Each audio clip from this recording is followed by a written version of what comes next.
Bienvenue donc sur Géo Petit Profond pour votre rendez-vous marathon du dimanche soir. Et pour cette première partie, comme je l'ai dit, j'ai le plaisir de pouvoir m'entretenir avec Jean-Loup Isambert. Bonsoir Monsieur Isambert, comment allez-vous?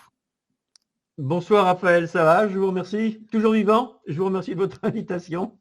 Eh ben, c'est avec plaisir. On va pouvoir parler de votre tout dernier ouvrage, qui est le second volume d'une trilogie que vous êtes en train de préparer et qui sera terminé pour l'automne prochain. Un ouvrage excellent, synthétique, qui permet de clore énormément de débats sur le sujet de l'Union européenne, mais clore le sujet d'une manière assez inquiétante et plutôt triste, mais il est important de faire le point, étant donné que les élections européennes approchent et qu'il y a énormément de débats sur les élections, les partis, la notion même d'Union européenne, etc., de l'entité européenne supranationale, de la souveraineté. Et donc, vous avez écrit ce livre-là, donc c'est Bilan Noir, hop, excusez-moi, l'Union européenne contre la France, c'est aux éditions Jean-Cyril Godefroy, tout comme votre premier ouvrage, comme je l'ai dit, qui fait partie d'une sorte de trilogie qui s'appelle donc Les Destructeurs. Mais donc, tout d'abord, cher monsieur Isambert, pourquoi avoir rédigé cet ouvrage? J'ai rédigé cet ouvrage, cette enquête pour plusieurs raisons. D'abord, il y a les élections européennes qui approchaient. Et bon, il y a quand même, je suis moi-même issu d'une famille de résistants, et je sais que quand on vote, en général, on donne sa voix à quelqu'un. Donc, on fait le geste de donner sa voix à quelqu'un en qui on a confiance pour qu'il défende le programme qu'il vous présente. Or, dans le cadre de l'Union européenne, ce n'est pas du tout ce qui se passe, puisqu'on vote pour des gens dont on ne sait pas ce qu'ils deviennent après. Ils ne font aucun compte-rendu de leur activité, à part sur leur site internet de temps en temps. Je veux dire, il n'y a plus rien de concret. Les citoyens vont dans des bureaux de vote, ils mettent un bulletin dans une urne, et puis après, c'est fini. Bonjour, rendez-vous dans les 5 prochaines années.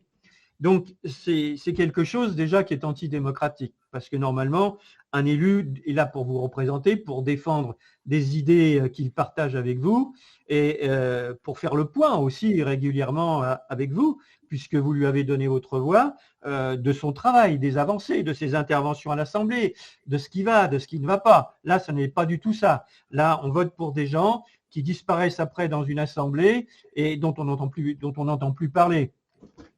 Ça, c'est le premier point. Ensuite, il y a quand même quelque chose qu'il faut savoir, c'est qu'un député, à l'occasion des élections européennes du mois de juin, du 9 juin prochain, un député européen français va représenter en gros 820 000 citoyens. Je ne sais pas si vous voyez un peu ce que ça représente comme engagement à partir du moment où le député, bien sûr, est proche de ses citoyens. Mais là, ce n'est pas du tout de ça qu'il s'agit. Il s'agit en réalité d'élire des gens dans un parlement qui, il faut quand même le rappeler, on vote au suffrage universel pour élire des députés européens depuis 1979, mais l'Union européenne, si elle a vu le jour sous la forme telle qu'elle est aujourd'hui d'Union européenne avec le traité de Maastricht de 1992, a été conçue bien avant. Et elle a été conçue aux États-Unis en collaboration avec des politiciens atlantistes qui se trouvaient en Europe. Pour la France, je pense notamment à Jean Monnet, à Antoine Pinet, à Robert Schuman, le Belge Paul-Henri Spaak. Tous ces gens-là étaient des agents d'influence des États-Unis. Alors, ce que je veux dire, c'est que cette collaboration, on a présenté ces gens-là comme des pères fondateurs de l'Union européenne. En réalité, j'en parlerai dans la troisième partie de mon enquête qui va paraître aux éditions Culture et Racines au mois de fin septembre, début octobre prochain, dans un chapitre qui s'appelle « La fabrique des pères fondateurs ». En réalité, il s'agissait de dissimuler sous une campagne de propagande très forte présentant ces individus comme des hommes providentiels, comme des grands visionnaires, comme des architectes de l'Europe, de la construction européenne. Il s'agissait de dissimuler les ingérences continues de Washington dans les affaires de l'Europe. Et cette enquête, c'est pour ça que je l'ai conçue en 3 parties, comme vous l'avez dit. C'était de s'intéresser aux hommes, c'est-à-dire comment ces hommes arrivent au pouvoir. J'ai pris le cas de la France avec Emmanuel Macron. en montrant comment son parcours a été bordé dès le départ par les réseaux des clubs atlantistes qui se trouvent sur la France, mais après par la grande finance, notamment après son passage à la banque Rothschild et compagnie, qui est une des banques d'affaires du groupe Rothschild, et comment, après être rentré à l'Élysée, ces gens-là vont continuer de l'appuyer, considérant qu'il sera suffisamment servile pour servir les intérêts des grandes sociétés financières transnationales anglo-saxonnes, principalement états-uniennes, bien évidemment. Et la deuxième partie, donc, c'est à l'intérieur de Destructeur, comme vous l'avez vu, j'ai interviewé notamment John Perkins, qui est ce qu'on appelle un assassin économique. Et John Perkins a été un assassin économique, c'est-à-dire qu'il a travaillé pour les États-Unis, pour les sociétés pendant une quinzaine d'années. Et c'est un économiste de haut niveau qui a été recruté et qui a été placé sous la responsabilité de personnes de la NSA, la National Security Agency. Et il avait en charge, lui, il croyait que c'était pour représenter des entreprises de son pays et qu'il allait à l'étranger. Et en réalité, on lui a très vite fait comprendre, non, John, c'est pas de ça dont il s'agit. Ce dont il s'agit, c'est de positionner par tous les moyens possibles nos entreprises. C'est-à-dire qu'il faut surendetter les États, il faut surendetter les entreprises qui nous intéressent, de manière à ce qu'on puisse arriver après comme des sauveurs en leur faisant privatiser leur économie et que nous nous positionnons, que nous récupérions leur marché. C'est ça l'impérialisme. L'impérialisme, ça voit le jour dans les années 1920 quand vous avez les grandes banques aux États-Unis qui deviennent propriétaires du capital industriel. Et après, ça se développe jusqu'à les formes que nous connaissons aujourd'hui. Et donc, après les destructeurs, c'est comme l'explique Perkins, quand on ne peut pas arriver à s'approprier les richesses du sous-sol d'un pays ou à s'approprier le pétrole, à s'approprier le cadmium, le nickel, le graphite, à s'approprier des richesses de l'agroalimentaire, à mettre la main très, très avancée sur des brevets, à ce moment-là, parce que les États résistent, s'opposent à ce dictat. Alors à ce moment-là, comme le dit Perkins, ce sont des jeunes États-Uniens qui vont, passez-moi l'expression, mais qui vont se faire casser la gueule pour les intérêts des gros actionnaires des grandes sociétés transnationales. Voilà. Et donc ces gens-là, ils ont un bilan.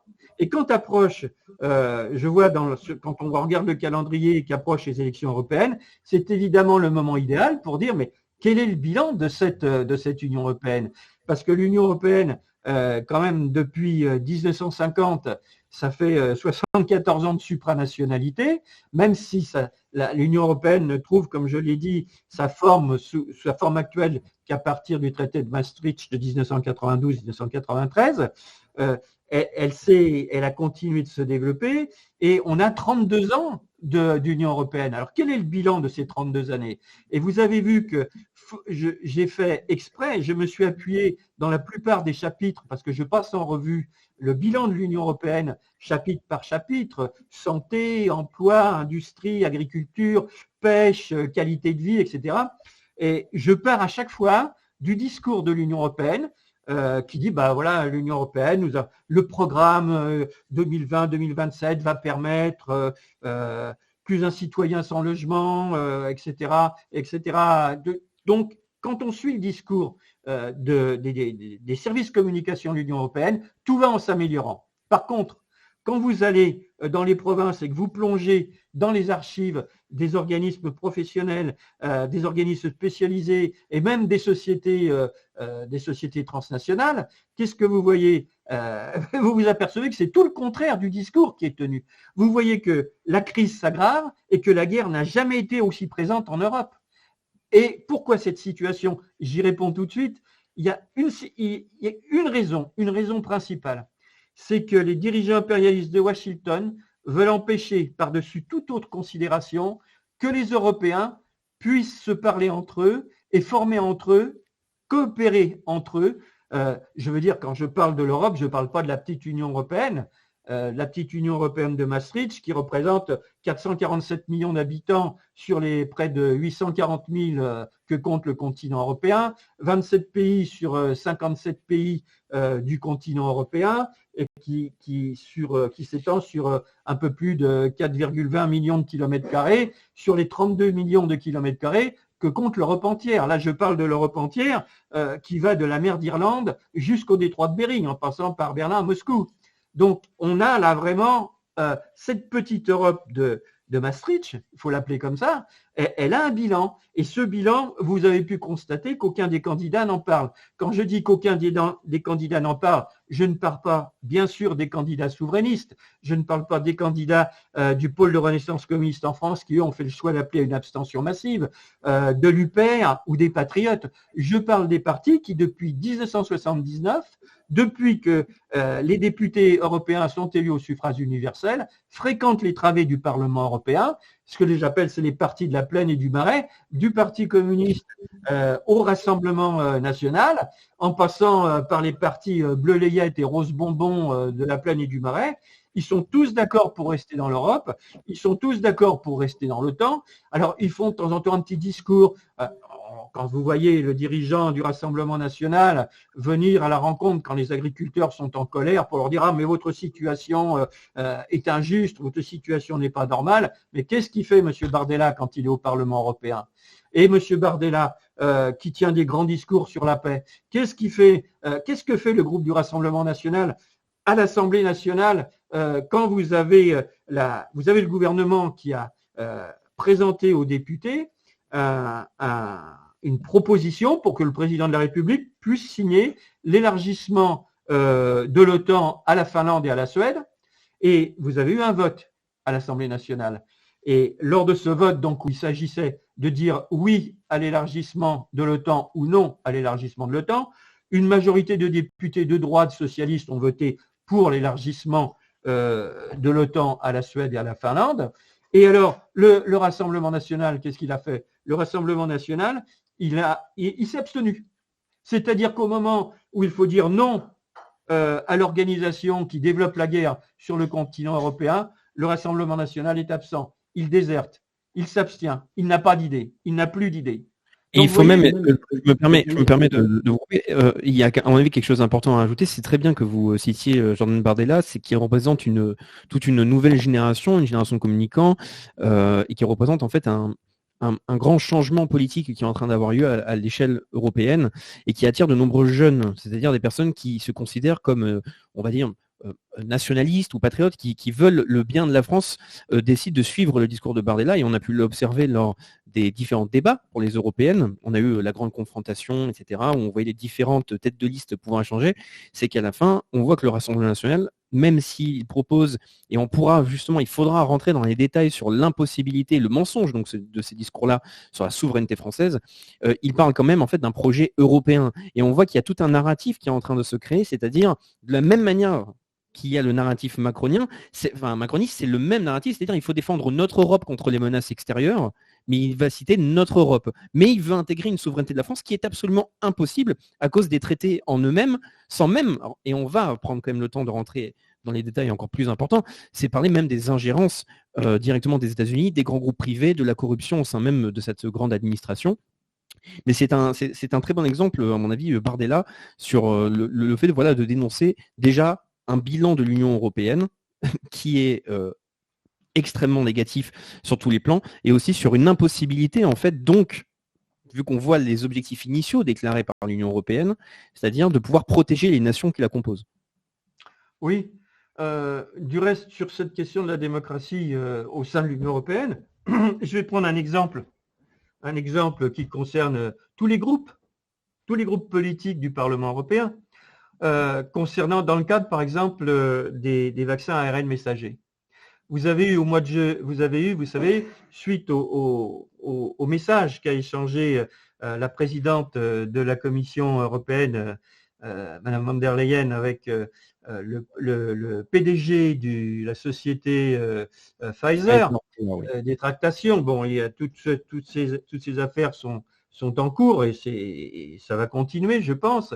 Il y a eu des échanges secrets. Il y a des députés au Parlement européen qui se sont inquiétés en disant « mais enfin, qu'est-ce que c'est ? On a mis en place une structure, un comité de pilotage pour faire les achats de vaccins auprès des grands groupes pharmaceutiques.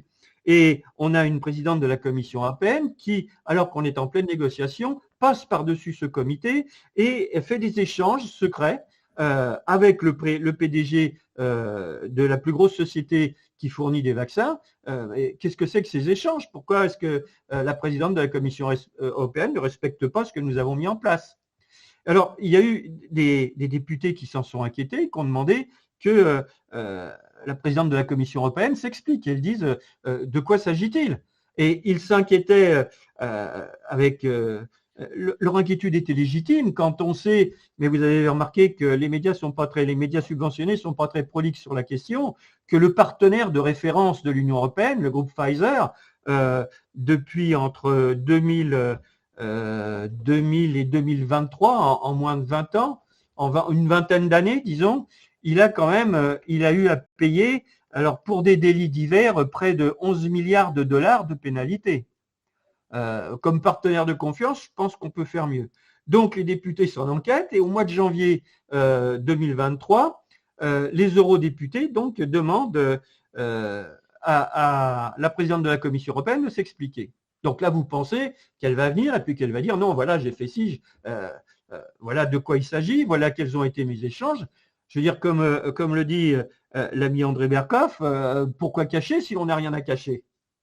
Alors, ce qui va se passer, c'est que vous allez avoir une réunion à huis clos le 16 février 2023 qui va se tenir dans les locaux du Parlement européen, de la conférence des présidents, entre eux, ils appellent ça la COP, c'est-à-dire que vous avez les représentants de tous les groupes politiques et le président du Parlement européen, et tous ensemble, ils vont se mettre d'accord pour refuser la demande des députés européens que Mme von der Leyen, présidente de la Commission européenne, s'explique sur les échanges secrets qu'elle a eu avec le PDG de Pfizer.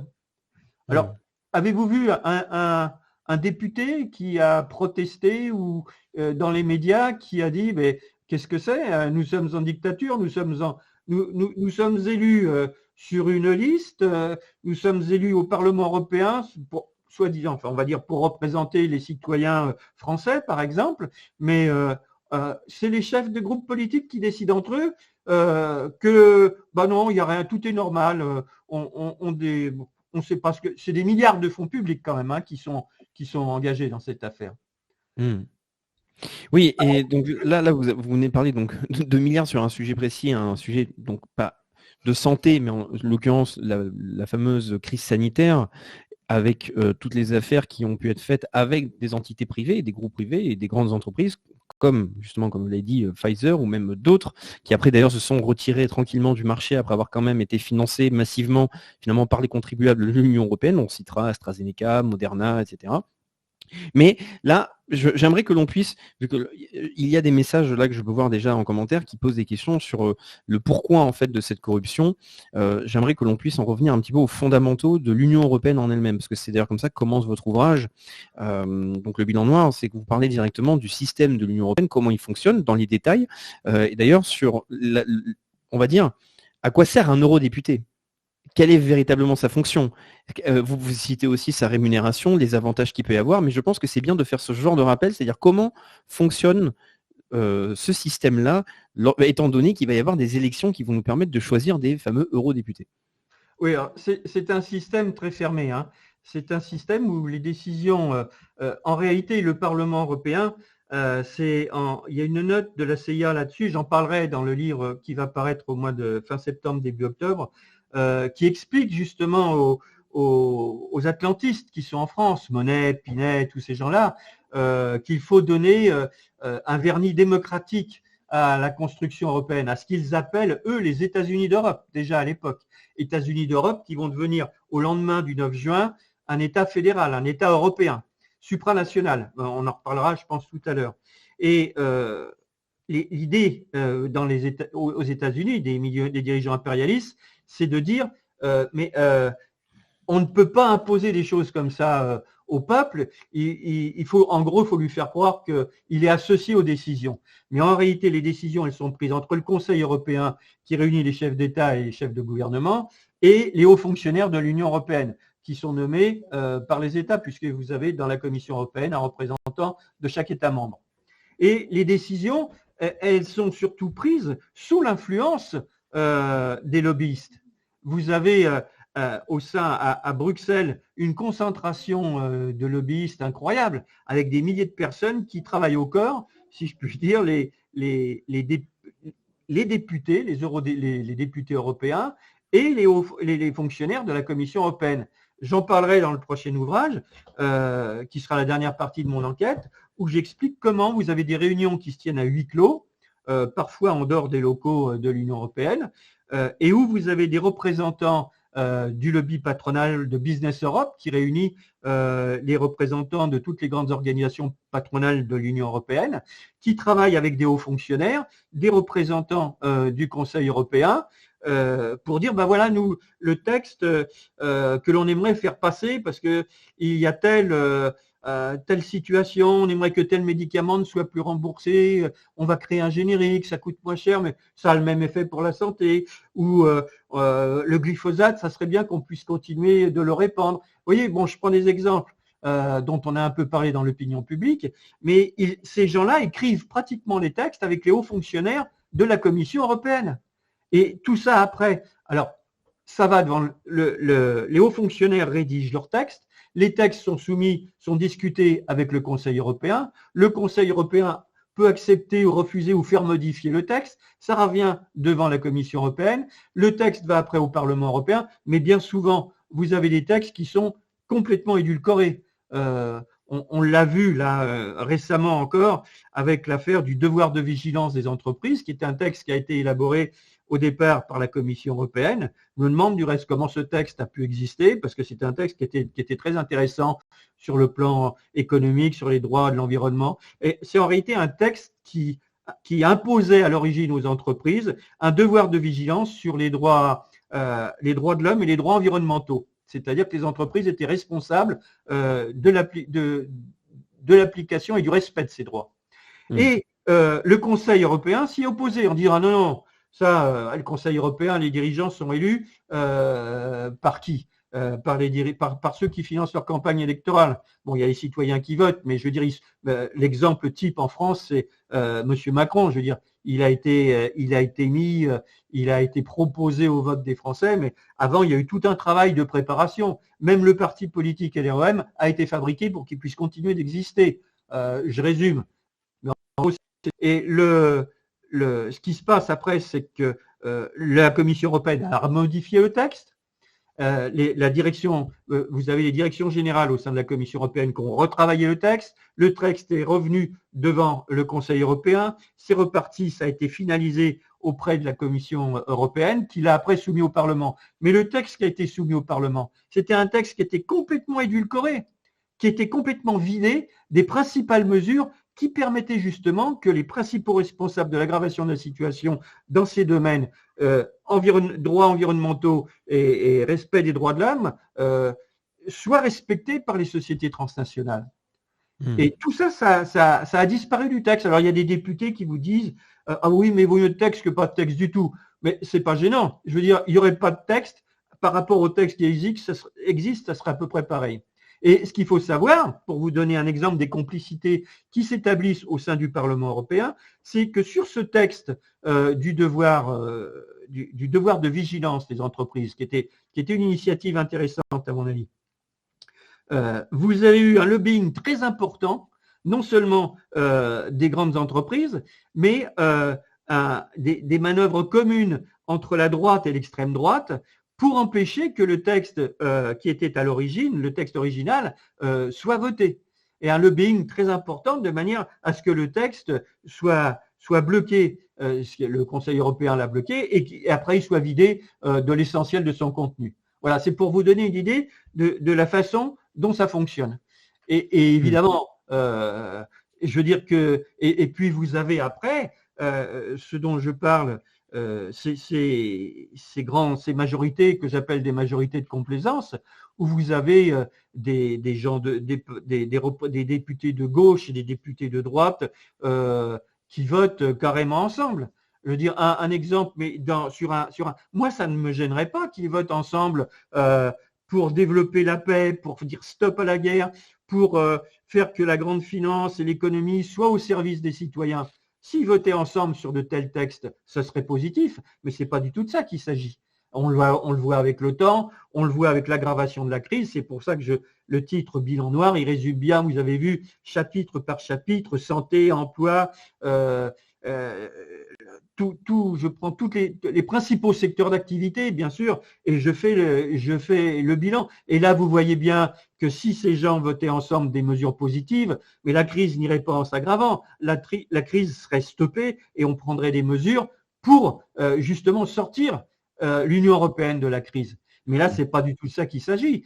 Cette Union européenne a été mise en place uniquement pour diviser l'Europe et pour favoriser l'hégémonie des États-Unis sur le versant ouest et central du continent européen. Quand vous avez ça en tête, du reste, souvent quand je vais dans des conférences, faire des rencontres ou des débats avec des gens invités par l'UPR, les Patriotes, le PRCF, et il y a souvent des gens qui posent « Ah oui, mais moi je vais voter pour l'UPR, mais moi je vais voter pour les Patriotes ou pour un tel, peu importe, hein, je prends des exemples. » Mais ces gens-là, je leur dis une chose, posez-vous une question. Pourquoi est-ce qu'à la fin de l'année 2023, la Commission européenne a doublé son budget de propagande pour l'année 2024? C'est-à-dire un budget de 200 millions d'euros. 200 millions d'euros pour faire une campagne. Alors, il faut savoir que c'est quand même quelque chose, ce sont des fonds publics dont il s'agit. Et justement, alors je me dois de faire un ajout parce que j'ai peur après qu'on change de sujet, parce que là vous avez parlé, donc certes là, des eurodéputés, mais vous avez aussi parlé des fonctionnaires. Et je pense qu'il est absolument nécessaire pour faire comprendre la différence entre du vote électoral et comprendre le fonctionnement d'une entité technocratique comme ce qu'est l'Union européenne, c'est que vous faites un rappel très simple. C'est que en prenant les différentes institutions de l'Union européenne, on compte environ 60 000 fonctionnaires. Donc là, c'est quand même autre chose que les 705 députés sur lesquels on se concentre lors des élections. Il faut bien comprendre qu'il y a toute une technocratie et il y a donc énormément de personnes qui œuvrent au maintien de l'Union européenne. Et donc là, on parle de 60 000 fonctionnaires et vous faites même des rappels sur les financements. Et là, après, je vous laisserai continuer justement sur, vous parliez de l'argent public, c'est que on parle quand même d'un salaire net en moyenne. Vous prenez des chiffres issus de 2022 qui sont donc de 6 500 € par mois net. Pour en gros ce que vous appelez les agents de l'Union européenne. Et d'ailleurs, vous expliquez en plus que ce haut niveau de revenu, il s'explique d'une certaine manière, c'est-à-dire qu'il y a une surreprésentation des cadres supérieurs et de direction. C'est-à-dire que, par exemple, il y a 26 000 sur 38 500 fonctionnaires permanents qui font partie de cette catégorie supérieure. Et ça, c'est très important de dire parce que tout l'argent, toutes les sommes que l'on pourra observer dans votre livre et qui concernent donc le financement de ces technocrates vient finalement d'argent public.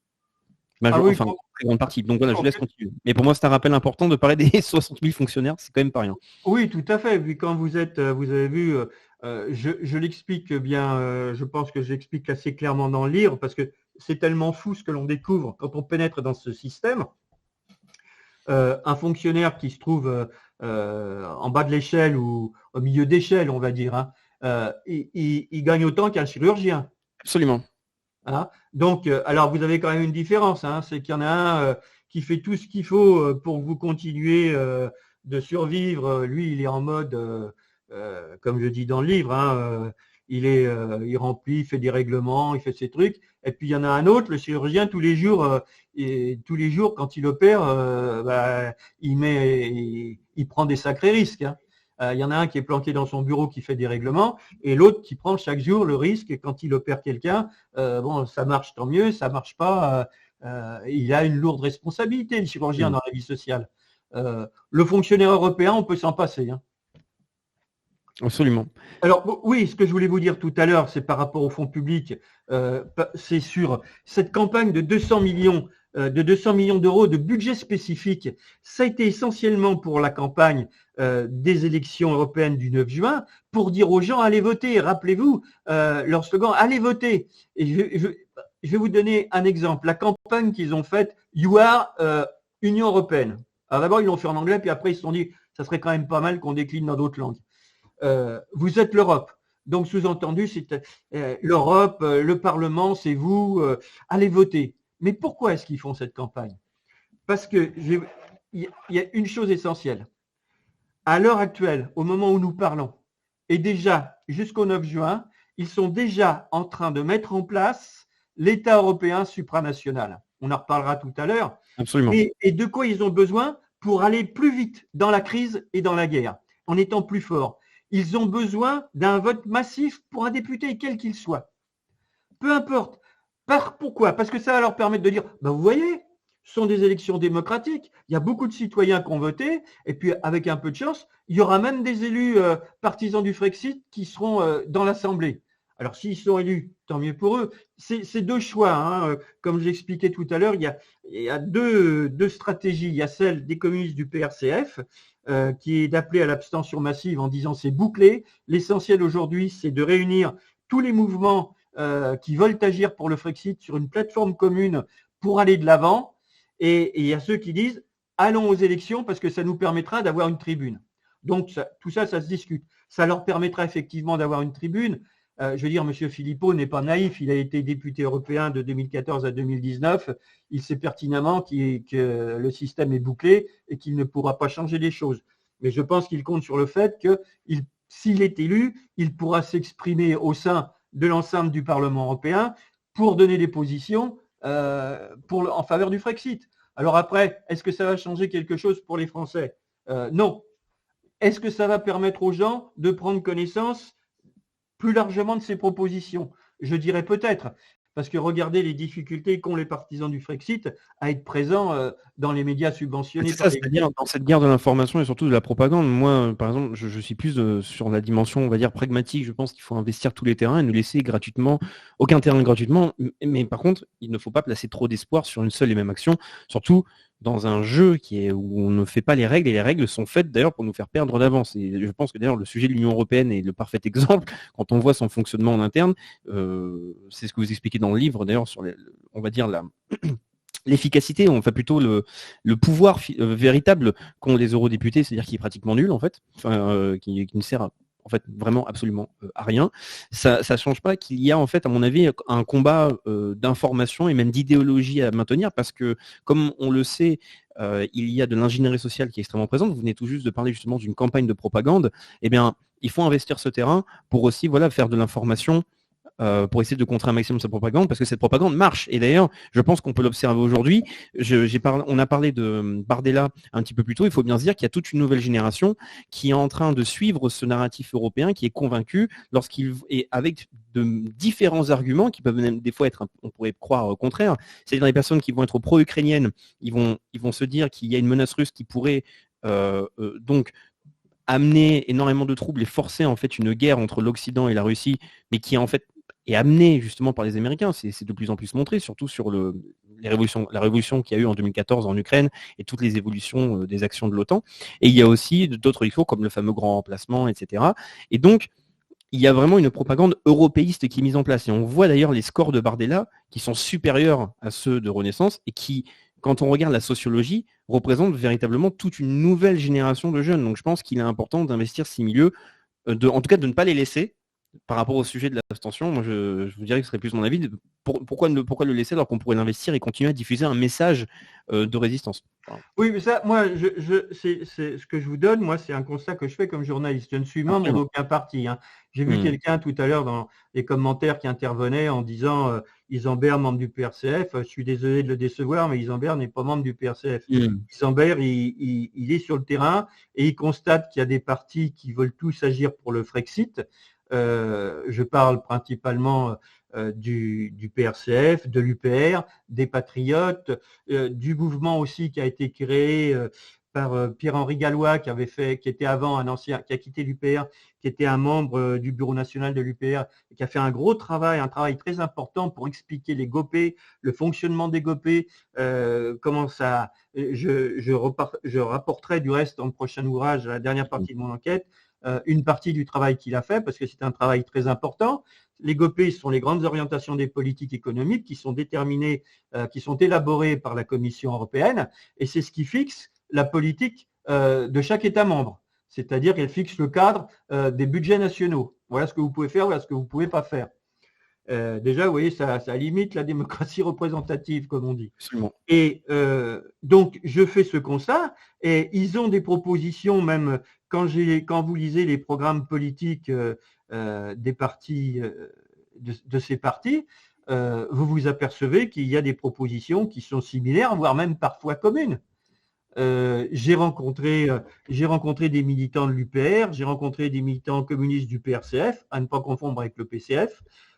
J'ai rencontré aussi des militants des Patriotes qui font aussi un gros travail dans les provinces, je vois. Et je veux dire, tous, la question du reste, tous, c'est cette question du vote, voter ou pas voter. Mais derrière ça, il y a autre chose. Derrière ça, il y a le sentiment profond et la question, moi je le sens, qui vient avec force, c'est comment faire pour sortir de l'Union européenne si on n'y arrive pas par les élections. Parce qu'il est bien évident que ceux qui vous disent « Ah ben oui, si Bardella est élu, ou si Asselineau est élu, ou si machin est élu, ça sera fini, on va… » Mais non, mais ça c'est sans compter. Et pour comprendre que ce n'est pas possible, ils pourront avoir une tribune, ils pourront s'exprimer, mais il faut quand même faire le bilan. Je veux dire, il faut comprendre que dès l'origine, avant que les députés soient élus au suffrage universel, en 1979 au Parlement européen, vous aviez des délégations de députés qui faisaient ce premier Parlement européen. Et dans ces délégations de députés, vous aviez un bloc de gauche et un bloc de droite. Le bloc de gauche et le bloc de droite étaient essentiellement composés d'élus, de députés atlantistes, c'est-à-dire acquis à l'hégémonie de Washington et qui travaillaient déjà ensemble, entre eux, à ce que Monnet avait préparé avec Schuman, Pinet et compagnie, à savoir l'État européen supranational.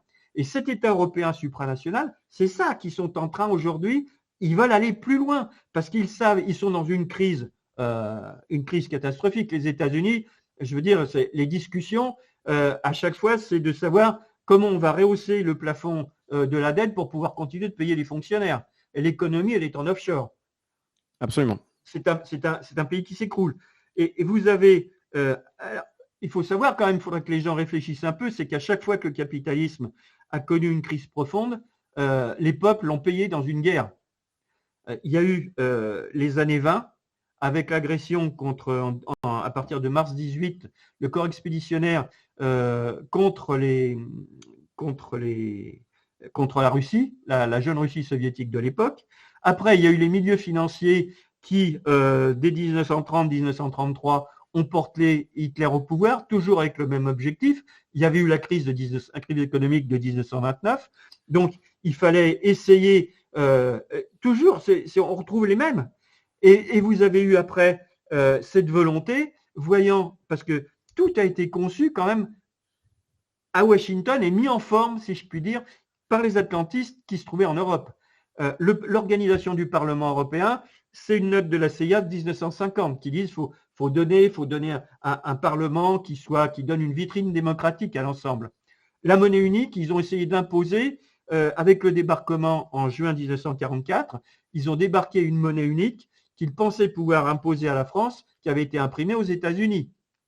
Ce sont à l'époque les gaullistes et les communistes qui ont voté ensemble, qui s'y sont opposés à l'Assemblée nationale, le général de Gaulle qui est intervenu du reste de manière très forte en disant, en gros il a dit c'est une monnaie de singe que la République ne reconnaît pas. Mais ils ont quand même, les États-Unis, les dirigeants impérialistes de Washington ont passé outre, ils ont essayé de la diffuser, ça n'a pas marché. La communauté européenne de défense, cheval de bataille de M. Macron, ça également, c'est une initiative des États-Unis. Au départ, ce qu'ils voulaient, c'était enfermer, c'était en réalité priver la France de sa souveraineté militaire, de sa défense. Et il s'agit ni plus ni moins d'accoquiner, de mettre en commun, de mettre le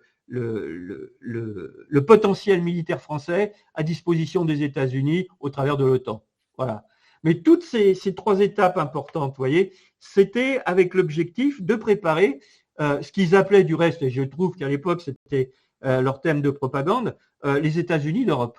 Mmh. Je veux dire, je trouve qu'à elle seule, la formule, elle résume bien ce qui est en train de se mettre en place aujourd'hui.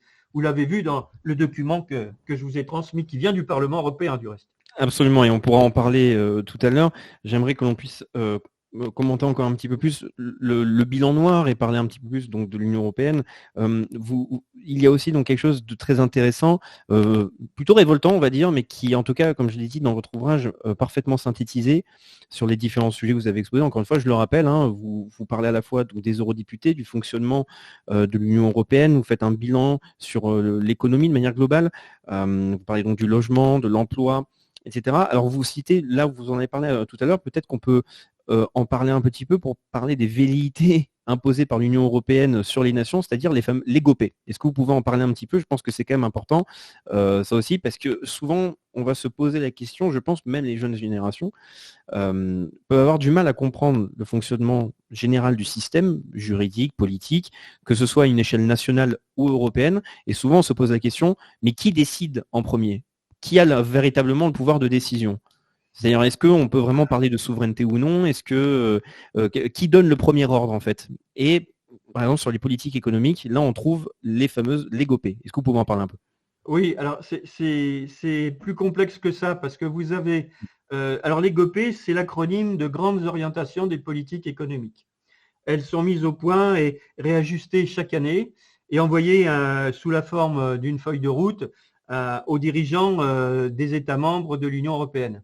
C'est-à-dire que, par exemple, M. Emmanuel Macron reçoit chaque fois au mois de mai, chaque année, la feuille de route des grandes orientations des politiques économiques, des GOPÉ. Bon, ces GOPÉ, c'est en gros le cadre dans lequel doit travailler le gouvernement français pour répondre aux critères juridiques et financiers qui ont été déterminés par les hauts fonctionnaires de la Commission européenne. Mais bien en amont de ça, vous avez le travail commun dont je parlais tout à l'heure, que font les lobbyistes, les représentants du grand patronat, avec des hauts fonctionnaires de l'Union européenne et des représentants soit du Parlement européen, soit du Conseil européen. Mmh. C'est-à-dire d'avoir des textes qui favorisent leurs intérêts privés, particuliers, les intérêts privés des grandes sociétés transnationales. Le lobbying, il n'y a pas une organisation au monde où le lobbying, même à Washington, c'est pas comme ça. Il n'y a pas une organisation au monde où le lobbying est aussi important dans les couloirs d'un centre de décision politique.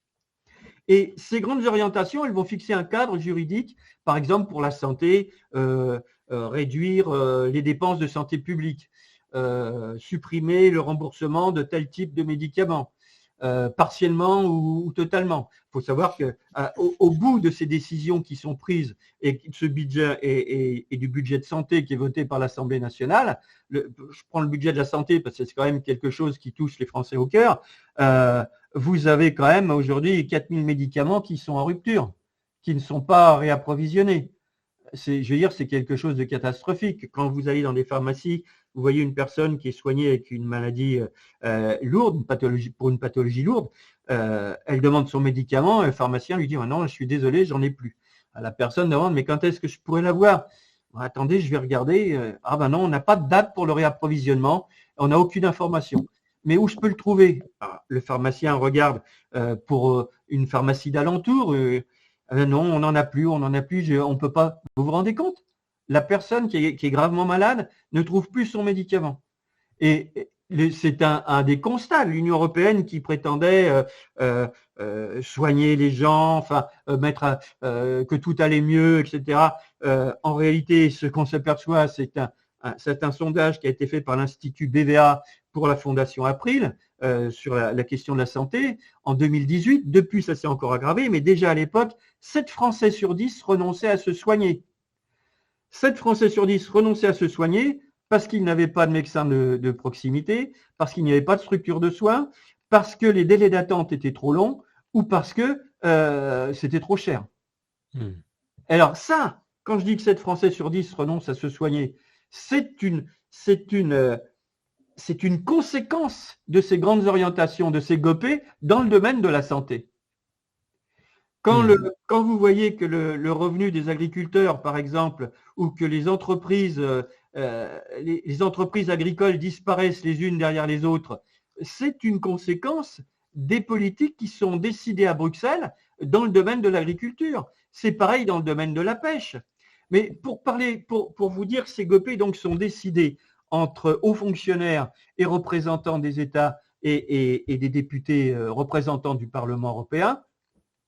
C'est une véritable destruction de l'économie au profit de l'enrichissement des actionnaires des grandes sociétés transnationales, sociétés financières et sociétés économiques. Et puis, il y a un document dont personne ne parle du reste. Je parle bien évidemment des candidats qui sont du Parti communiste au Rassemblement national. C'est pourtant quelque chose dont ils devraient parler, puisque c'est quelque chose qui concerne l'avenir de l'Union européenne. Alors, c'est un document qui est peu connu, qui a été réalisé par le Système européen d'analyse politique et stratégique de l'Union européenne. En anglais, ça s'appelle ESPACE. Ils utilisent beaucoup l'anglais, faute de pouvoir utiliser le français. On va pouvoir en parler juste après, de cette importance-là aussi pour voilà. être clair sur le sujet. European oui. Strategy and Policy Analysis System. Donc, c'est un document qui a été élaboré donc, par l'organisme de l'Union européenne qui fait les prévisions sur le devenir de l'Union européenne, des anticipations à partir de l'existant et de choses qui sont, d'éléments qui sont prévus. Qu'est-ce qu'il indique ce document? Je ne vais pas tout vous citer, je vais juste en donner un passage pour que vous ayez une idée. Selon ses prévisions pour l'année 2030, c'est-à-dire dans 6 ans, je cite, « continuera d'affecter les membres vulnérables de la société, augmentation de 45% du chômage, un risque accru de pauvreté touchant près de 130 millions d'Européens. » Alors par Européens, ils entendent bien sûr non pas les Européens du continent européen, mais les habitants de l'Union européenne. Et l'exclusion des jeunes, dont 14 millions ne sont ni étudiants ni employés, sont autant de facteurs qui exigent l'adoption de mesures fortes. Si cela n'est pas fait, il pourrait exister un risque important de radicalisation sociale. Et poursuit le document un peu plus loin, de manière plus générale, les membres vulnérables de la société, jeunes, femmes, travailleurs en fin de carrière, immigrants, seront les plus touchés par l'augmentation des inégalités en Europe. Alors ça, c'est un document auquel peut avoir n'importe quel candidat qui se présente aux élections européennes. Je parle des candidats qui sont des partis qui sont déjà en place au Parlement européen. Pour une simple raison, c'est que ce document, il a été élaboré avec les principales institutions de l'Union européenne, à savoir la Commission européenne, le Parlement européen, le secrétariat général du Conseil de l'Union européenne, qui réunit les ministres des gouvernements, et le service européen pour l'action extérieure. Donc, les députés doivent normalement être informés de ces prévisions. Mais c'est à douter, puisque personne n'en parle. De même que vous avez remarqué que personne ne parle de l'aggravation de la pauvreté. En 1996, au sein des pays membres de l'Union européenne, vous avez 25 millions de personnes qui étaient en situation de pauvreté. En 2021, vous avez 19,6 millions d'enfants qui sont dans la situation de pauvreté. Alors tous ces dirigeants qui viennent vous faire des grands discours sur le respect des droits de l'homme, sur l'Union européenne qui est garante des droits de l'homme, du mieux-être, qu'est-ce qu'on n'entend pas, mais quand vous voyez la réalité secteur par secteur, c'est un véritable bilan noir. Et le document que je vous cite, qui était une prévision de 2015-2017 sur 2030, un risque accru de pauvreté touchant près de 130 millions d'Européens. On en est déjà à plus de 120 millions aujourd'hui, en 2024. Et oui, il y a un autre... Tout ça, c'est les conséquences des GOPÉ. Ah, absolument. Et là, j'aimerais que l'on fasse le lien avec un autre passage, encore une fois, vraiment très intéressant, mais aussi tellement énervant. C'est sur la corruption au sein de l'Union européenne. Et donc, il y a eu énormément de cas qui ont pu défrayer la chronique, qui ont pu être exposés. Il faut se souvenir, par exemple, de Eva Kaili ou même d'autres personnes où on a pu observer donc, des phénomènes de corruption. Cependant, dans votre ouvrage, vous parlez au bout d'un moment de fameux systèmes qui ont été mis en place au sein même de l'Union européenne de lutte contre la corruption. C'est-à-dire qu'il y a quand même des personnes au sein de l'Union européenne qui ont fait des rapports et qui ont voulu combattre la fameuse corruption au sein de l'Union européenne. Mais la réaction en fait, de cette entité en elle-même est absolument hallucinante parce qu'on apprend tout simplement que même si une personne fait un rapport pour essayer de combattre la corruption, cette entité européenne utilise en fait ce système anticorruption pour maintenir cette corruption en permettant de punir ceux qui font les enquêtes sur la corruption au sein de l'Union européenne. Est-ce que vous pouvez en parler un petit peu? Parce que ça, c'est encore une fois, c'est à mon avis important de comprendre en dehors des sujets des eurodéputés, vraiment de cette pieuvre qui est un véritable vampire au sein des nations, mais qui est donc une immense structure technocratique. C'est pour ça que j'ai fait le rappel du nombre de fonctionnaires et de voir comment cette technostructure réussit à se maintenir et au nom même du bien. Vous avez pu citer certaines politiques, c'est-à-dire que toutes les politiques de l'Europe sont faites pour le bien de l'Europe, mais en fait, le bilan, il est noir et catastrophique. Mais même là, c'est toujours ce monde inversé. Là, les luttes anti-corruption, finalement, servent à maintenir la corruption au sein de l'Union européenne. C'est quand même hallucinant. Oui, c'est-à-dire que le système se protège pour perdurer. Du reste, l'appel à voter que fait la Commission, que fait l'Union européenne pour que les gens aillent voter, c'est ni plus ni moins un moyen de faire perdurer le système en disant, comme je l'expliquais tout à l'heure, vous voyez, c'est un système démocratique puisque tout le monde peut voter pour des députés au Parlement européen. Bon, alors après, et c'est pour ça, vous avez remarqué qu'ils se gardent bien de faire le bilan de ces 32 années d'Union européenne et de ces 74 années de supranationalité, parce que leur bilan, il est catastrophique. Et vous avez cette espèce, pour la corruption, vous avez cette espèce d'entente entre hauts fonctionnaires et dirigeants, c'est sur le thème il faut que la place reste propre. Et la corruption, elle est inévitable à partir du moment où vous laissez des lobbyistes, de grandes sociétés financières, de banques et de grandes sociétés transnationales économiques travailler en proximité avec les gens qui ont pouvoir de décision politique. Je parle le Conseil européen, bien sûr. Monsieur Macron est lui-même un produit de la grande finance, si je puis dire. Mais vous avez, ça va beaucoup plus loin que ça. Il y a des réseaux qui se tissent à l'intérieur, si vous voulez, non seulement entre lobby, grand patronat, mais aussi avec certains hauts fonctionnaires. Et vous avez, à un moment, il y a un tel sentiment d'impunité avec ce système qui met à l'écart tout de suite celui qui va dénoncer la corruption. Parce qu'ils ont créé même un office au sein de l'Union européenne pour lutter contre la corruption. Mais bon. Est-ce qu'on peut parler du cas précis? Alors, je vais peut-être écorcher son nom de famille. Vous le prenez comme exemple dans votre livre et je pense qu'il serait très intéressant d'en parler. C'est le cas Paul Van Buitenen. Oui, Paul Van Buitenen qui a dénoncé des budgets, comment se préparer les budgets, comment le système était truqué. C'était un haut fonctionnaire qui était soucieux, qui avait de l'éthique et qui n'a pas supporté de voir que on préparait en douce, on essayait de faire passer en force des dispositions dans le budget de l'Union européenne qui ne correspondaient pas du tout à la réalité des faits, qui correspondaient qu'à des objectifs précis, c'était de favoriser des intérêts particuliers. Quand il s'y oppose, il va avoir, tout le monde va se tourner contre lui. Je veux dire, il va se retrouver à travailler au fond d'un bureau où il avait tout juste une chaise, un crayon et voilà. Il se retrouve suspendu. C'est-à-dire que pour son travail, il se retrouve suspendu. Et là, ça permet de parler de la fameuse, de l'omerta qu'il y a au sein de la Commission européenne et tout simplement du fonctionnement mafieux, tout simple, qu'il y a dans cette institution. Oui, complètement. Mais c'est un système qui s'autoprotège. Hein. Je veux dire, si vous dénoncez la corruption, c'est bien évidemment. Alors, ils ont trouvé un truc, c'est toujours la même chose. C'est-à-dire qu'ils vont vous dire, mais nous avons une gestion transparente. Le fichier de la transparence, par exemple, ils ont mis les lobbyistes, il y a un fichier de la transparence, sauf qu'ils oublient de préciser, tu n'es pas obligé de t'inscrire sur le fichier en question, et 2, tu peux très bien t'y inscrire, et c'est ce qui se fait du reste, il y a des réunions qui se tiennent en dehors des locaux de l'Union européenne, dans la proximité du caprice des dieux, c'est ainsi qu'on surnomme le Parlement européen. C'est un beau surnom, je trouve.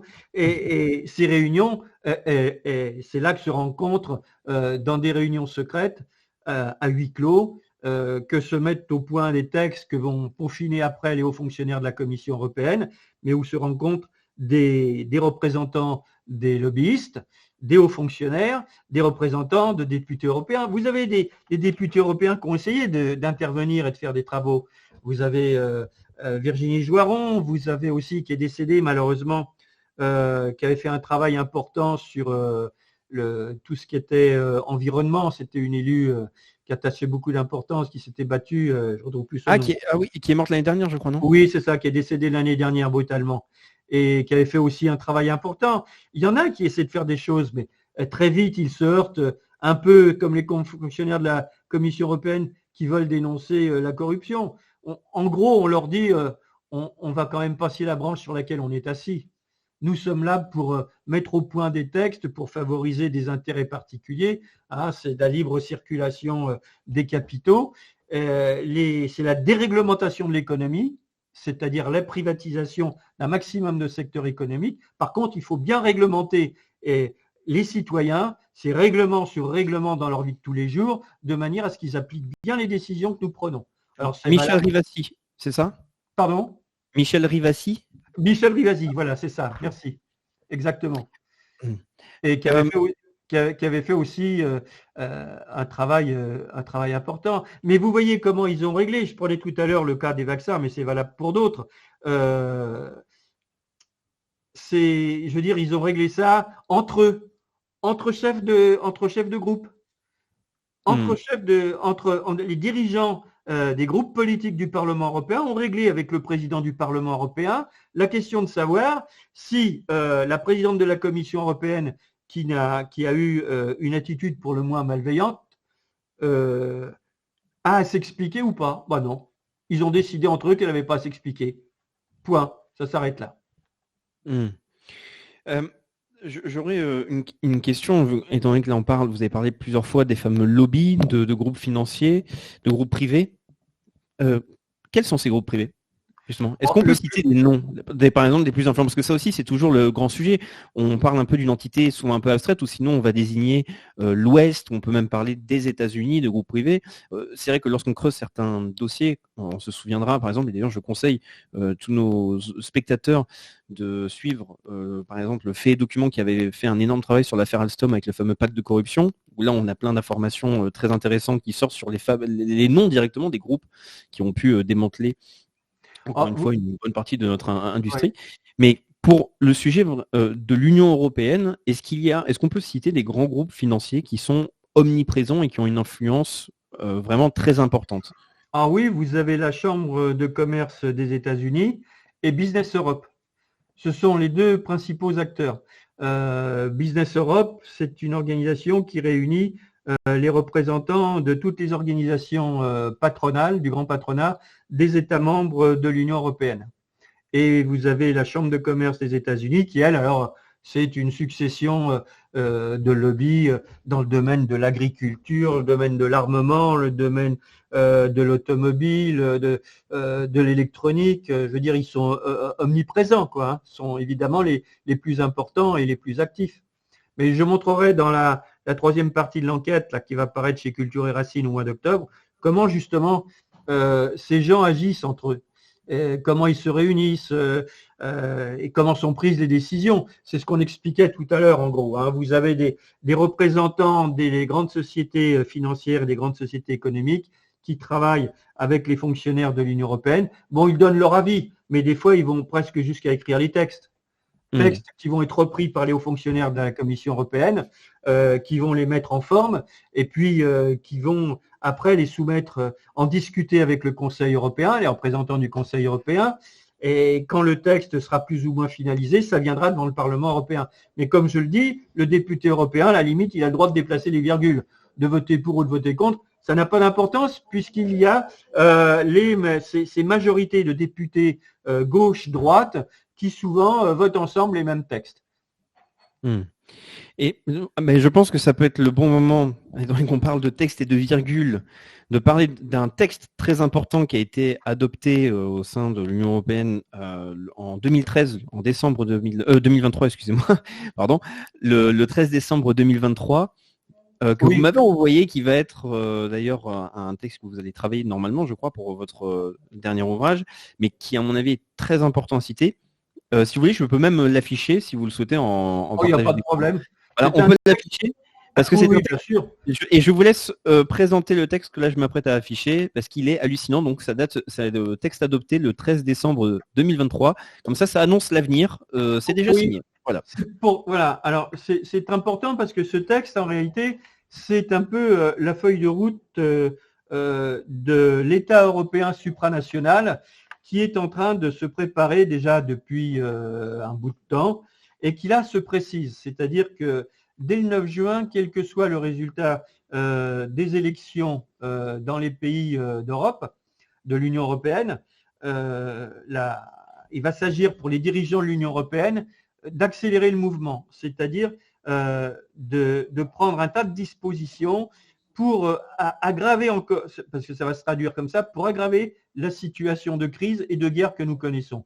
Alors, je ne vais pas rentrer dans le détail du texte. Juste dire que c'est une recommandation du Parlement européen qui a été votée le 13 décembre 2023 au Conseil européen, à la Commission et au vice-président de la Commission, représentant de l'Union européenne pour les affaires étrangères, concernant les relations entre les États-Unis et l'Union européenne. Je vais juste vous lire un passage parce que vous avez vu que ça concerne les aspects de rapprochement entre l'Union européenne et Washington sur tout un tas de domaines, c'est-à-dire par exemple les traités qui ont connu des obstacles jusqu'à présent, les traités commerciaux de libre-échange, il faut les faire appliquer, quelles que soient les mesures à prendre.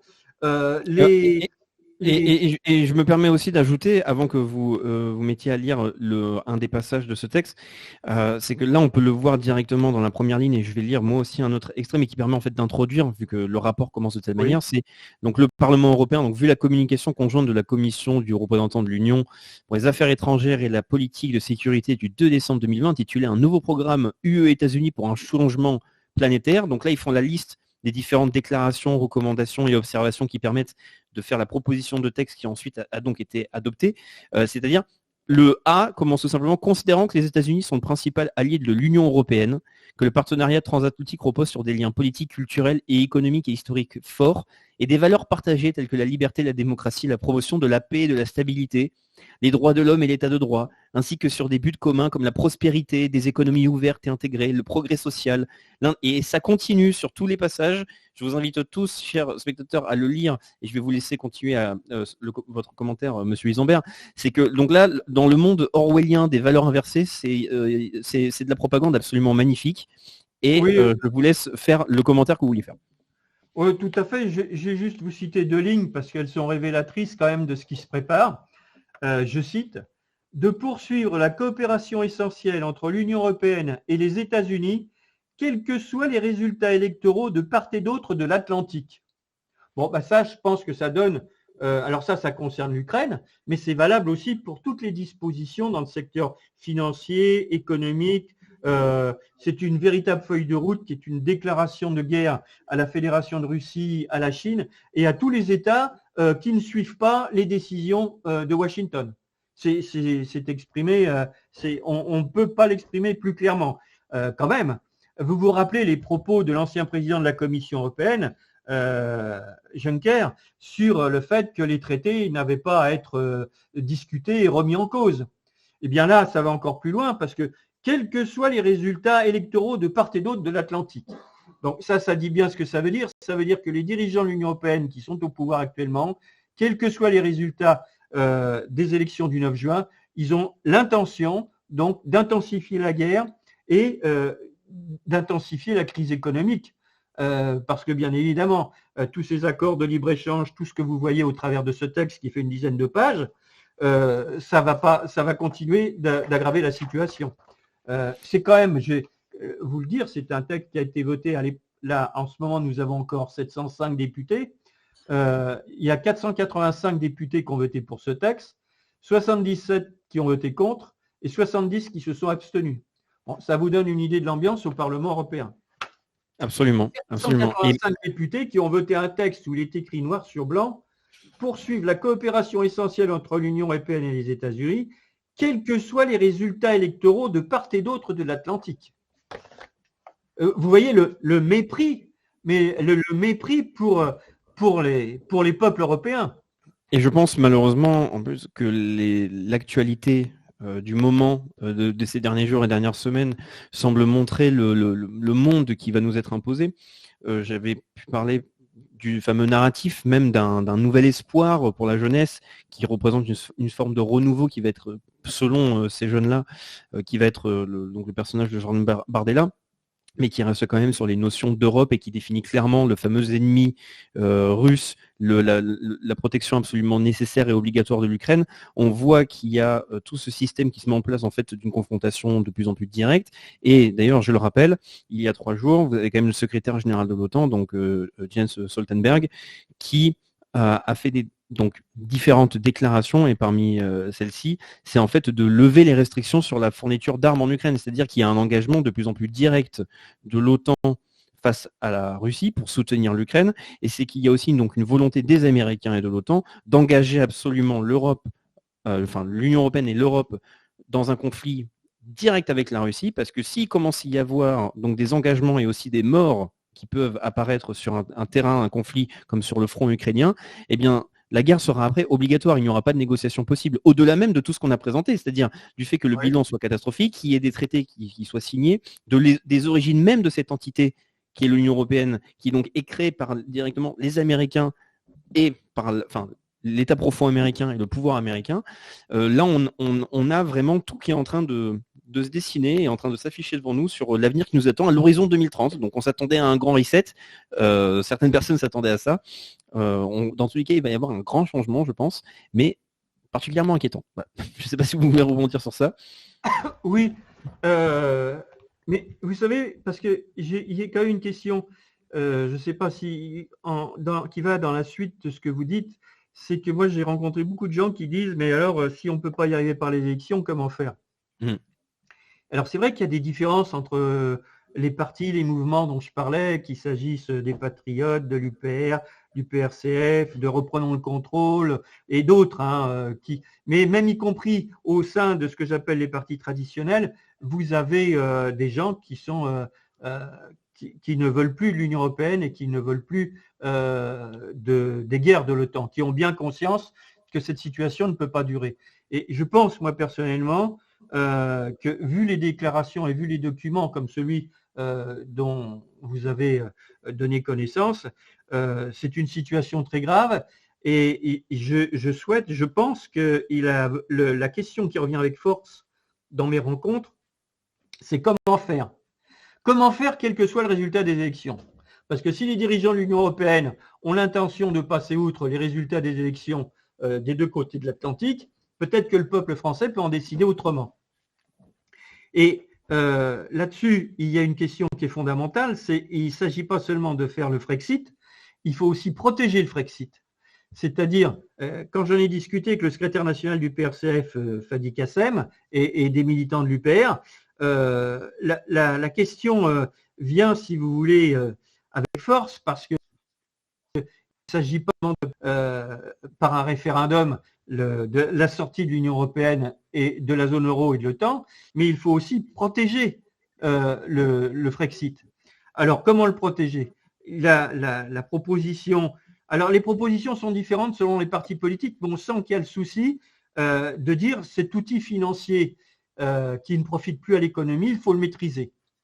Et Fadi Kassem, le secrétaire national du PRCF, lui dit, eux disent, au nom de son parti, nationalisation du secteur bancaire et financier et nationalisation des entreprises du CAC 40. Et il dit, mais il ne s'agit pas de remplacer des énarques de gauche par des énarques de droite, il s'agit de faire des nationalisations démocratiques en disant aux dirigeants de ces entreprises, maintenant, messieurs, le temps du pillage est terminé, les profits qui sont réalisés par les entreprises doivent d'abord être remises au service du développement de l'entreprise, de la modernisation de l'outil de travail, de la recherche et du développement, et aussi de l'environnement de l'entreprise. C'est-à-dire, par exemple, ça c'est une mesure qui est commune dans plusieurs parties, dans tout ce qui est, par exemple, service public, donner la priorité aux entreprises françaises.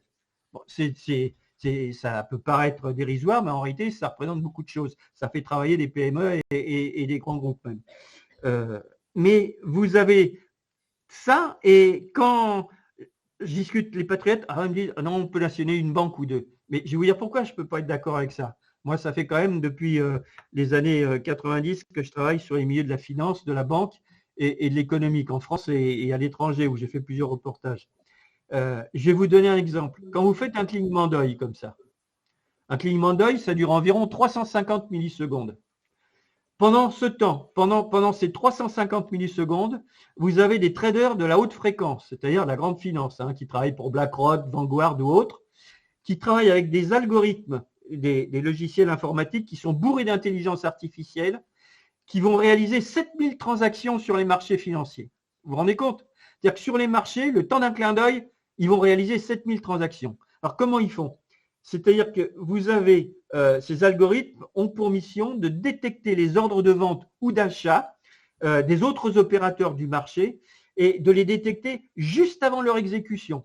Pourquoi? Parce que tout se joue en millisecondes. Et il faut savoir qu'en une milliseconde, une estimation a été faite. Ça peut générer 100 millions de dollars de gains ou de pertes, 100 millions d'euros de gains ou de pertes.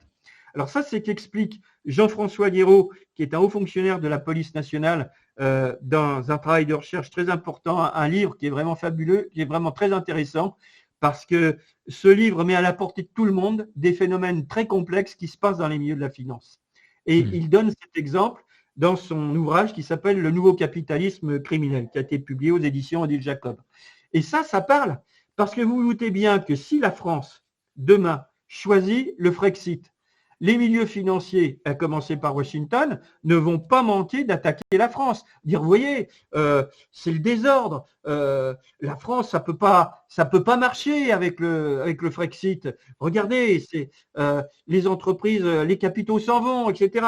Et vous imaginez bien que des traders qui sont dans les milieux, qui travaillent sur ce qu'on appelle la haute fréquence, sur les millisecondes, peuvent faire des attaques terribles contre le système financier économique français. Donc, qu'est-ce qu'il faut faire? Nationalisation, c'est-à-dire blocage tout de suite du système bancaire et financier. Nationalisation et contrôle des capitaux, contrôle des flux de capitaux. Et ça, déjà, c'est une première protection. Et ensuite, alors là, vous avez encore des divergences.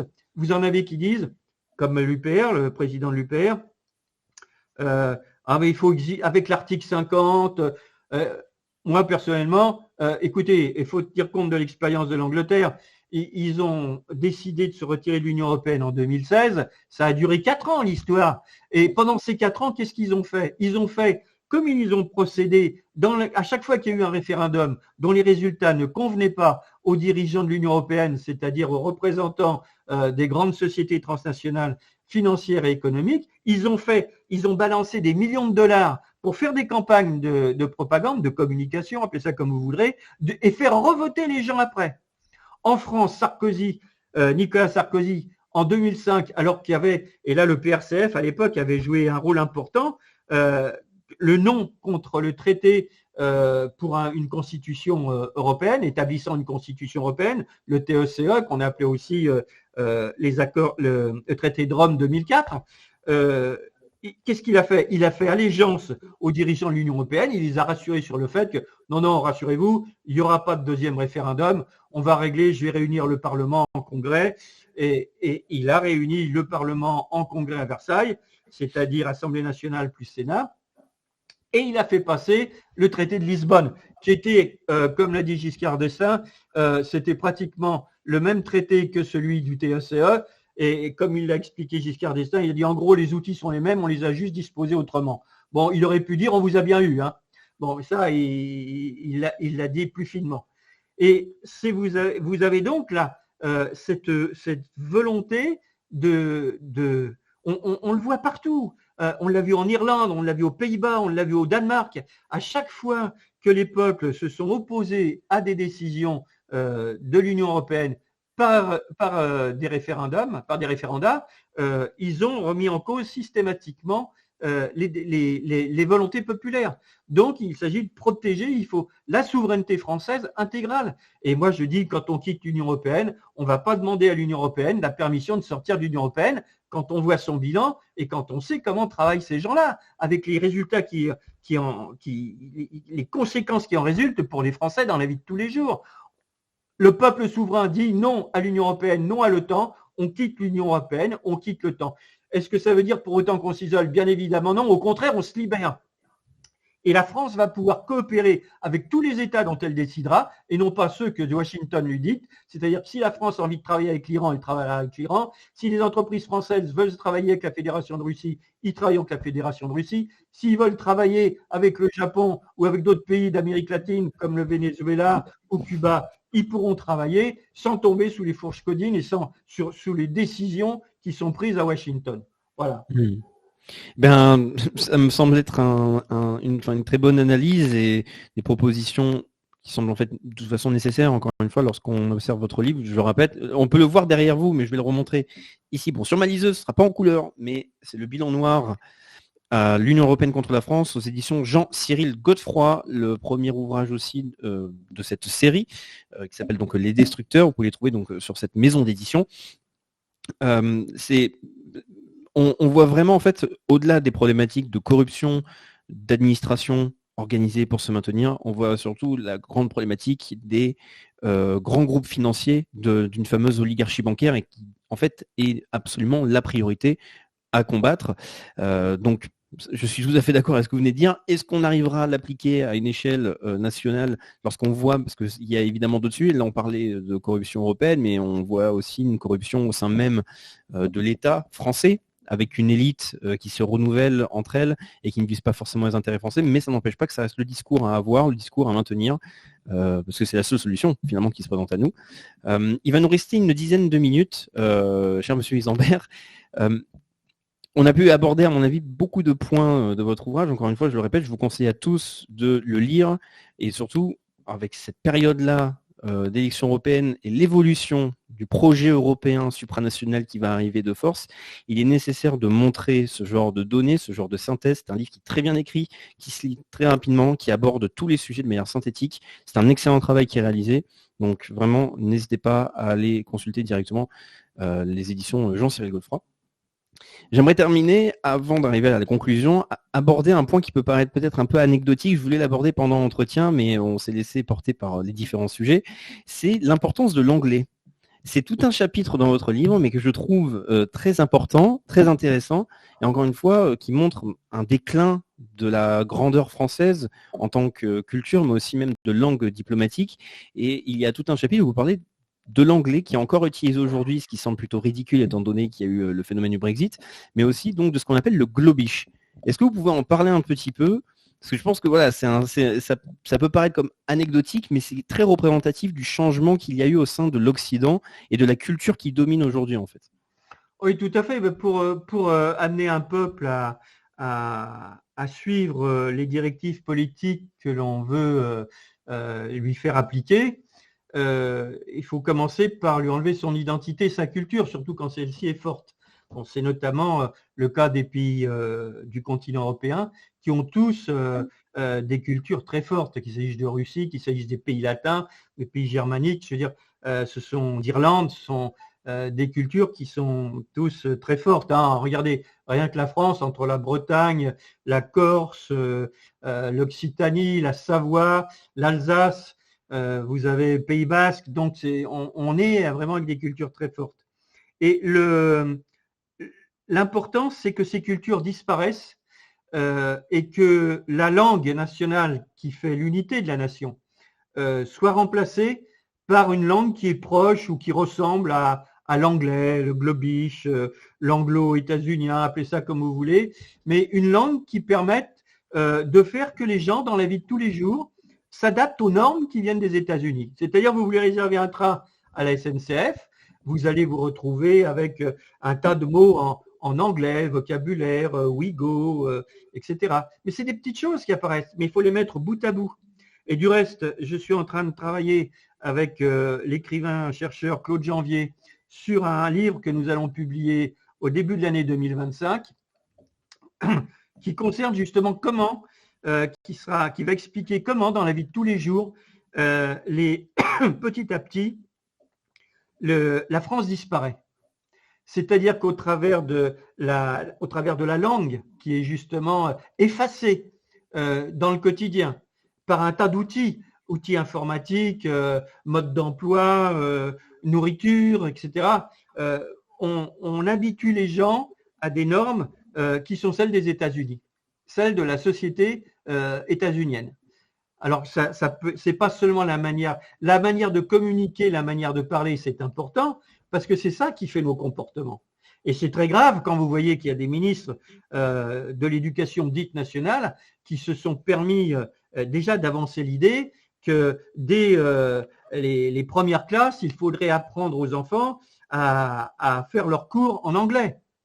C'est-à-dire, attention, apprendre une langue anglaise, c'est bien, c'est enrichissant d'apprendre les langues. Mais là, il ne s'agit pas du tout d'apprendre une langue, il s'agit de remplacer la langue native par une langue importée, c'est-à-dire de faire un remplacement. Et vous expliquez même qu'il faut payer pour ça, et que c'est un coût colossal pour les pays.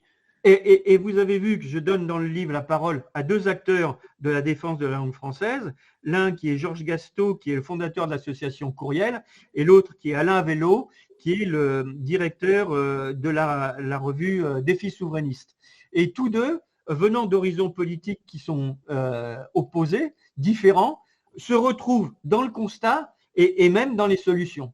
Et je pense que c'est important de montrer à un moment où nous avons besoin de rassembler des gens il faut rassembler les gens sur des perspectives claires. Le problème en ce moment, alors on a l'UPR, on a les Patriotes, le PRCF, tout ça est en ordre dispersé.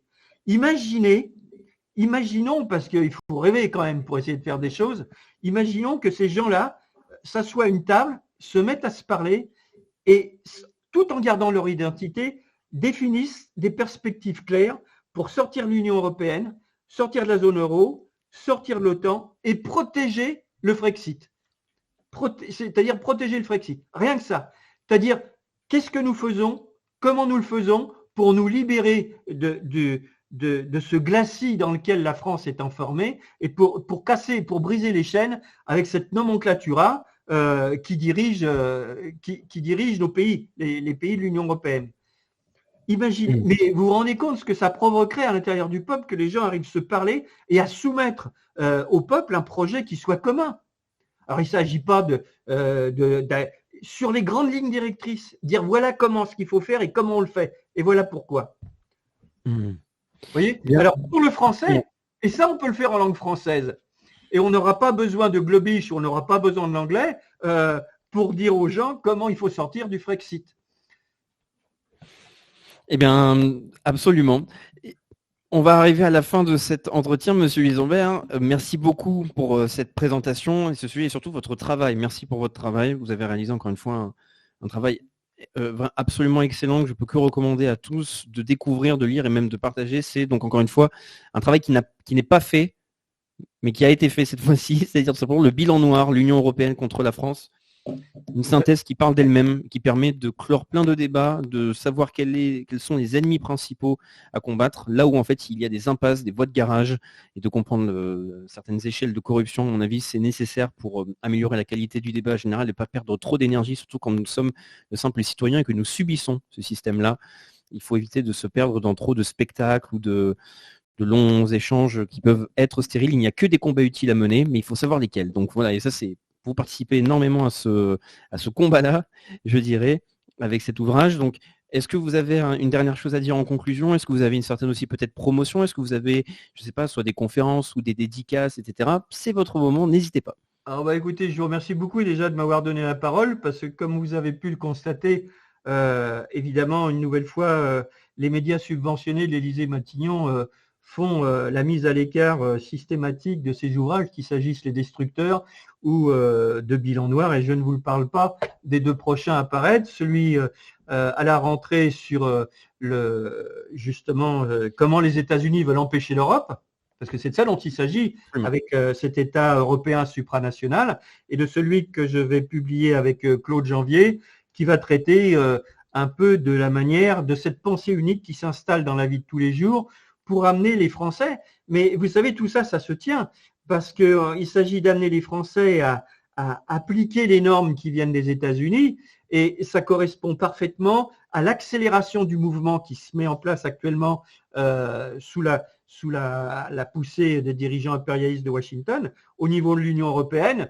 pour essayer justement d'imposer un État européen supranational.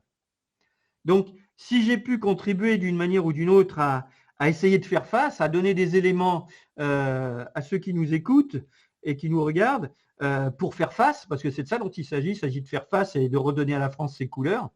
Eh bien, je dirais tant mieux, puis j'ai pas l'intention de m'arrêter là, comme vous le savez. Eh bien, excellent. Et j'en profite pour saluer, vous l'avez cité, donc Claude Janvier, je salue son travail. Et je ne peux que conseiller à nos spectateurs de lier les différents travaux. Vous avez collaboré ensemble sur certains ouvrages, mais il y a aussi les dernières publications de Claude Janvier qui, à mon avis, rentrent totalement dans la thématique, surtout de l'oligarchie bancaire, de ces problématiques de l'État profond. Vous avez l'ouvrage Les Démasqués et aussi l'État profond français. À mon avis, si vous cumulez la trilogie que vous êtes en train de faire et les ouvrages que je viens de citer de Claude Janvier, vous avez toutes les armes sur ce sujet de manière parfaitement synthétique. Donc vraiment, chers spectateurs, n'hésitez pas. Encore merci beaucoup, Monsieur Isambert. C'était un plaisir de pouvoir échanger avec vous. Ce sera un plaisir de vous inviter à nouveau